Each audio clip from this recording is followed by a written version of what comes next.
Yung mga itatakal ko lang ngayon guys are the 7 things that you need to bring sa airport para mas maging smooth yung travel ninyo or para mas maging smooth yung pagpasok nyo sa immigration at paglabas po ninyo. Hey everyone, welcome back to my channel. But if it's your first time to come here on this channel, I encourage you to click the subscribe button down below. And of course, huwag mo na rin kalimutan na i-click yung tiny bell button for you to be notified every time that I upload the video here on this channel.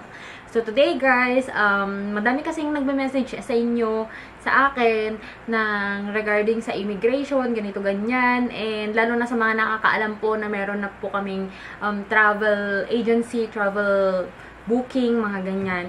So, madaming nagtatanong para mag-prepare para sa kanilang travel outside the country. Yung mga itatakal ko lang ngayon, guys, are the 7 things that you need to bring sa airport para mas maging smooth yung travel ninyo or para mas maging smooth yung pagpasok nyo sa immigration at paglabas po ninyo.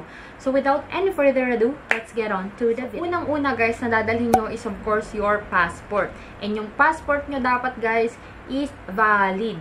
So, ibig sabihin po, pag valid, hindi po ibig sabihin yan na sa next month, mag-expire na, valid pa naman to. Hindi po ganun. So, pwede po ninyong i-search kung ano yung mga countries, kung hanggang ano yung limit nila, kung hanggang ilang months bago mag-expire yung passport ang ina-allow nila. But usually, dapat 6 months before expiration yung travel mo. Kasi kung less than 6 months before expiration yung travel mo, malamang sa malamang hindi ka na nila papapasukin or hindi ka na makakapag-travel. So kailangan guys, kapag before kayo mag-book ng mga plane ticket nyo, alamin nyo muna yung mga expiration date ng inyong mga passport para walang hassle. Kasi yan, very important yan. Yung passport nyo, hindi ka makakalabas ng bansa kung wala kang passport. Second one, ito yung usually na tinatanong din sa akin, ate, kailangan po ba ng round trip ticket? Kasi hindi ko pa alam kung kailan yung balik ko, ganito, ganyan. Well guys, pwede namang ganon kung frequent traveler ka na. But if it's your first time to go outside, I suggest na kumuha ka ng round trip ticket mo. Kahit sabihin na natin na may family ka naman doon na magsusupport sa'yo for your stay. Kasi mas questionable yung ganun, yung wala kang round trip ticket, hindi mo pa alam kung kailan ka uuwi, baka di ka na bumalik ng Pilipinas, mga ganun. Kasi guys, yung trabaho ng immigration is to minimize or to avoid human trafficking. Kasi sobrang ng human trafficking dito sa atin guys, yun yung TNT, tago ng tago. Or so mga prostitution, ganyan, ginagamit yung mga babae or lalaki for prostitution. So, yun po yung mga nagiging problema kasi sa immigration. Kaya very mahigpit sila. So, kung travel lang naman talaga, tour lang naman talaga yung purpose mo, why not get a round trip ticket para mas smooth yung pag-alis mo. And guys, alam ko uso na ngayon yung mga e-tickets, mga ganyan. Pero I suggest mag-print pa din kayo ng mismong nasa papel kasi yung sa immigration guys, ang haba ng pila. Tapos, window lang yung pupuntahan mo. Tapos, maghahanap-hanap ka pa sa cellphone mo na ganyan. Tsaka mo ipapakita yung ticket mo dun sa immigration officer. So, I suggest, kumuha ka na ng printed na itinerary mo. I-print mo na yung printed plane ticket or itinerary. Yun po. Usually, sinasabi itinerary or plane ticket. Same lang yun. So, I suggest, kunin mo na yun, yung plane ticket mo at saka yung passport mo, pag ganyanin mo na, tsaka mo ibigay sa immigration officer. Pangatlo, kailangan ko ba ate ng hotel booking? So, hindi naman sa lahat ng pagkakataon kailangan mo ng hotel booking. Kasi for example, dun sa pupuntahan mo, meron kang mga friends or meron kang mga kamag-anak na mag-a-accommodate naman sa'yo. But be sure, ito kasi guys, yung sinasabi ko ha, sa mga countries na walang visa, like Thailand, Singapore, Hong Kong, yung mga yan. Visa-free country kasi yung mga yan. So, I suggest kumuha kayo ng hotel booking nyo kung wala naman kayong mga kaibigan na mag-a-accommodate sa inyo. Pero, kung meron naman, dapat alam nyo kung nasaan yung address ng pupuntahan nyo. Kasi kailangan nyo rin yun sa i-fill up nyo na immigration paper. Yung maliit na ganyan na i-fill up nyo kung saan kayo mag-stay the whole duration of your travel.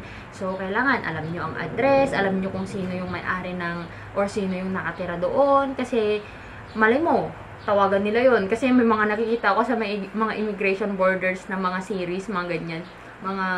Sa mga police, inaano nila, tinatawagan nila. So, dapat alam mo yung phone number ng friend mo, alam mo yung, wag lang Facebook, dapat alam mo yung phone number, dapat alam mo yung address, anong pangalan, ganun. Tapos kung kaano-ano mo siya, para mas madali kayo na, na makalusot.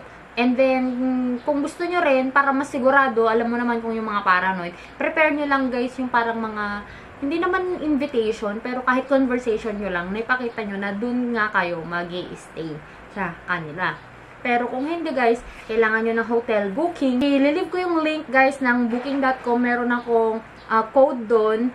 Meron akong link na if you use my link, you will get 10% off upon your booking. Ayan, para po magkaroon kayo ng discount. Para makapagpabook kayo ng mga hotel ninyo. Or kung gusto nyo naman, you can go to, I will leave again the link in the description box down below. Kung gusto nyo na hassle-free kayo, we can do the job for you. Ayan. Fourth, guys, is company ID or license or professional ID. Kasi to naging tanong din to sa akin. Kasi usually, tatanungin sa'yo anong work mo dito sa Pilipinas bago ka makaalis. Maswerte yung iba, kasi yung mga nag-comment sa isang video ko, walang tinanong sa kanila. Sige, okay lang. Pero, ewan ko ba kasi, meron din yung time na madaming katanungan. Minalas lang talaga ako noon. Pero, alam mo, I take it as very maswerte. Kasi dahil dun sa experience ko na yon nung pumunta akong SGA, madami akong na-share sa inyo guys na mga katanungan. At kung paano mag-prepare. Kasi pinag-preparean ko din yun. Kailangan po ng inyong professional ID kung, for example, like me, nurse ako dito. So, I presented my ID kasi talagang kinuha nila yon sa akin. I mean, kinailangan nilang tingnan. And then, company ID din. Kung nag-work kayo. Yung iba guys, certificate of employment, parang ano sa akin yun? Parang questionable yun sa akin ha.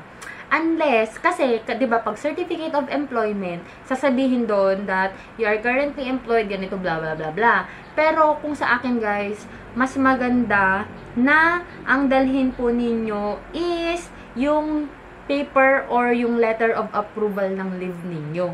Yun yung dadalhin nyo.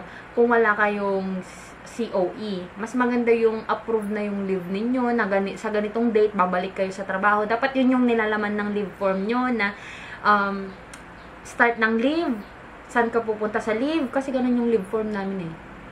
Saan makukontak kapag naka-leave, and then kung kailan yung balik ng work mo.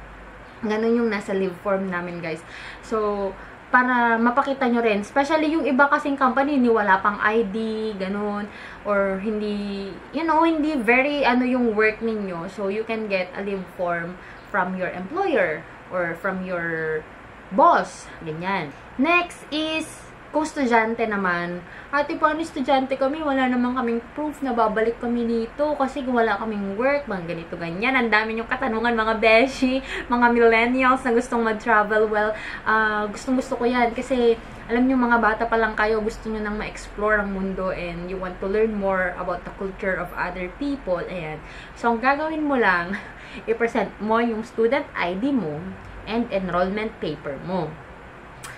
Ang mahirap lang dyan, kung bakasyon kayo pupunta, like for example, in between SEMs, ganyan, dapat dala mo pa rin yung enrollment paper mo kahit in between SEMs. Kasi, tsaka yung ID mo. Kasi, di ba, hindi naman yung kukunin ng school yung ID, tsaka yung enrollment papers mo. And then, you will tell the immigration na sa ganito pa po yung start ng class namin, ganito, ganyan. Basta, be kalmado. Kasi, kung prepared ka naman, kalmado ka naman.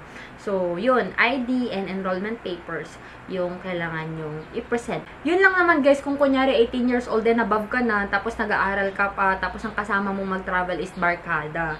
So, kailangan mo lang ng inyong enrollment papers tsaka student ID. And the last but not the least, yung pang 7th po natin is the itinerary. Ito po is different from the itinerary na yung sinasabi ko na itinerary na plane ticket.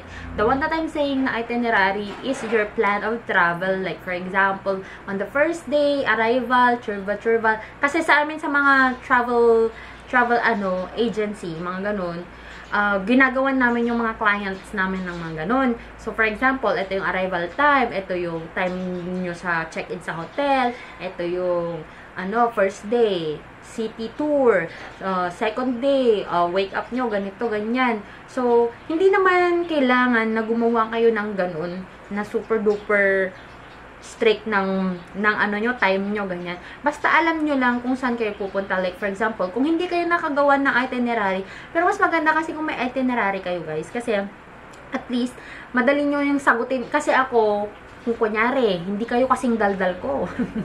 Ipakita nyo lang yung itinerary nyo. Ito po yung schedule po namin for our travel. Oh, di tapos.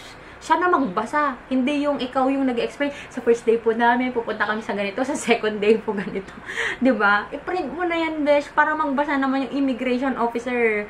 Ayan. Para wala kang masyadong kaba. Kasi mas nakakakaba kapag ikaw pa yung nagsasalita. And, karagdagan pa pala guys, pang-8. Bring your debit or credit card. Ayan, kasi meron akong friend na hiningan siya ng credit card. Pero dahil wala siyang credit card, yung ATM niya. Kasi yung ATM na natin ngayon, di ba, pwede na siyang debit card, naka-master or visa card na yun. So, kailangan dalhin nyo yun para din ma-prove nyo na meron kayong dalang pera. But not too much money. Kasi may friend din ako na sobrang laki ng dala niya. Kasi Asian country lang yung pupuntahan niya. Sobrang laki ng dala niya. Questionable yun. Kasi bakit doon ka natitira?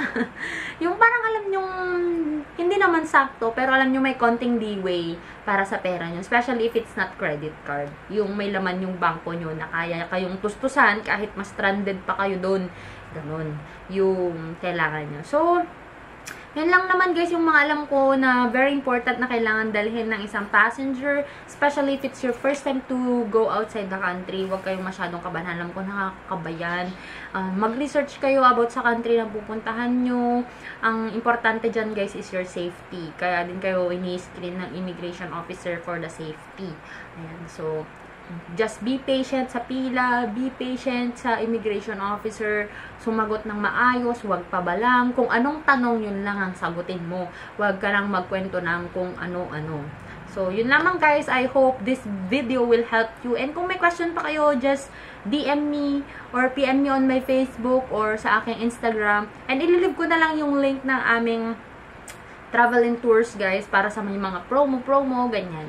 And I hope you enjoyed watching this video, and if you haven't subscribed to this channel yet, please do subscribe and hit the notification bell button, and of course, huwag mo na rin kalimutan na i-follow ako sa aking Instagram and on my Facebook with the name Joy of Mia, and I'll talk to you guys on my next one. Bye!